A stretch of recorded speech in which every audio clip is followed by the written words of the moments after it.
Hey guys, so I have a lot of people ask me exactly how I go about making my renders in Blender, and so I thought I might as well just make a quick tutorial video to show you how I make these. So I'm going to start with a basic model. This is a cool pancake model I found by B1 Trash. So I'm going to export this as a Blender add-on.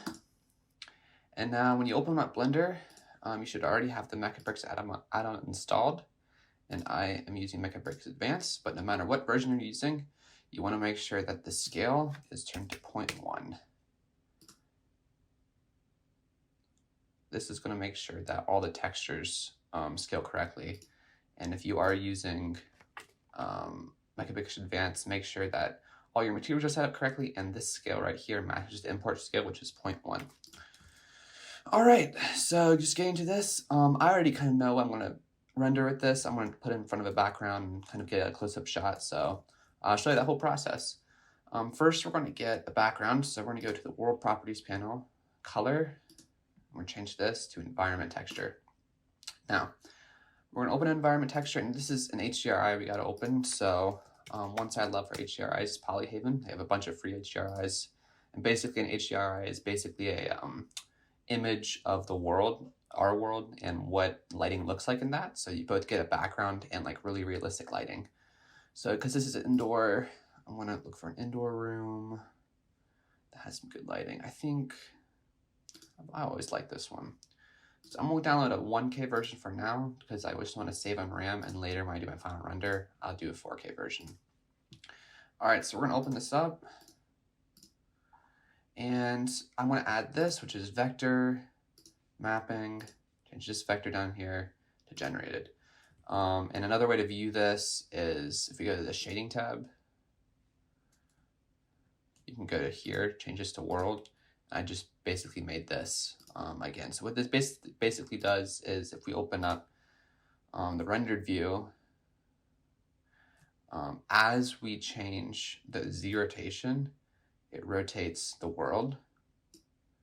And this also works for X rotation too if needed. All right, so now that we've got this lighting down, we're gonna get our camera set up. So I really want a lot of food shots are kind of close up. So I think I'm gonna get something like this. I have a quick favorite, which is align active camera to view. So Shift A, add camera, quick favorite here. You could also go up to here to view, align view, align active camera to view. And you could also add that as a quick favorite. All right, so I'm gonna go here, viewport display, take this all the way up because I don't want to see anything outside of what I want to render.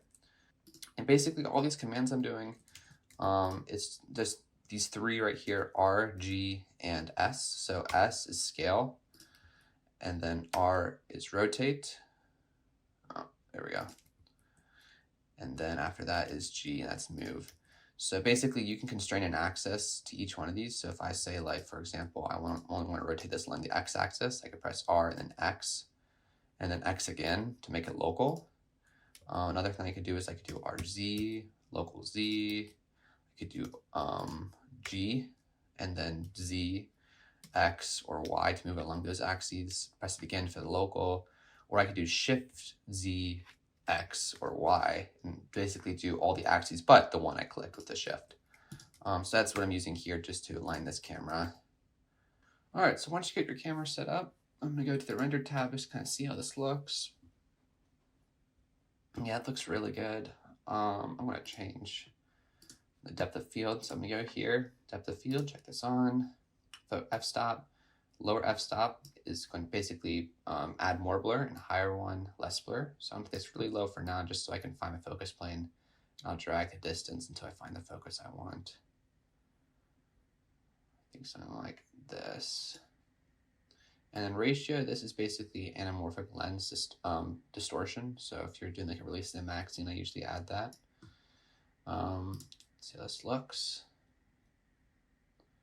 Yeah, it's really blurring out that background. I don't like this lighting right here, so I'm gonna drag this to kind of move it around.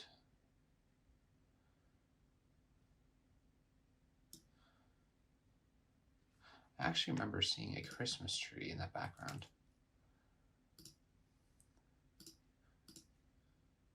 Where is that Christmas tree?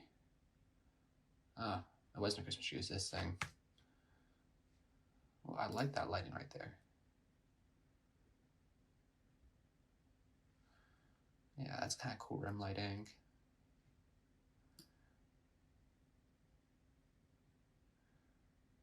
That's prettier looking though. I think I'll do that. All right, I'm gonna get my focus. I like this really like tight blur. I think I'll do that. All right, I want to go to this composition panel, compositing, sorry. And basically, if you have newer versions of Blender, you can see this with a compositor in the viewport too. So to make sure that this is on camera or always, click Use Nodes, and basically I have this set up pre-made render layers composite. I want to add glare node, do fog glow and high. So basically this is kind of like that really nice bokeh, like a bloom that you get in Eevee.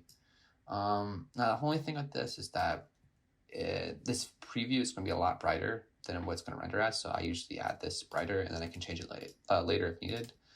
So I've got this. I want to add a little bit of lens distortion. So this is just like the chromatic aberration. I do 0.01, 0.02, and then I do 0.02 on this. Just a little bit of distortion. I like that. All right, so then my render settings, I'm going to do this noise threshold right here. I'll do 256, which is pretty low. It's a pretty bright scene though, so I don't really need many samples for that. Let's put this on faster render. I might even use any tiling. And I'll put this at 150% of 1K, so it's about 2K-ish. And then this is going to be my compression. This is a pretty cheap scene, so I'm not going to really manipulate this and color grading that much afterwards, so I don't have to add much compression or depth, but this is just to help it export faster. All right, well, I'll render this, and we'll see how it goes. All right, well, this is how it turned out. I think I could use actually a little bit more bloom, so I'm gonna come here, take the size up 2 notches. Let's see how it looks. That's perfect. Well, there you go. So then you can click this, save as, and save image. And just like that, you're done. Well, thanks for watching, and I hope this helps.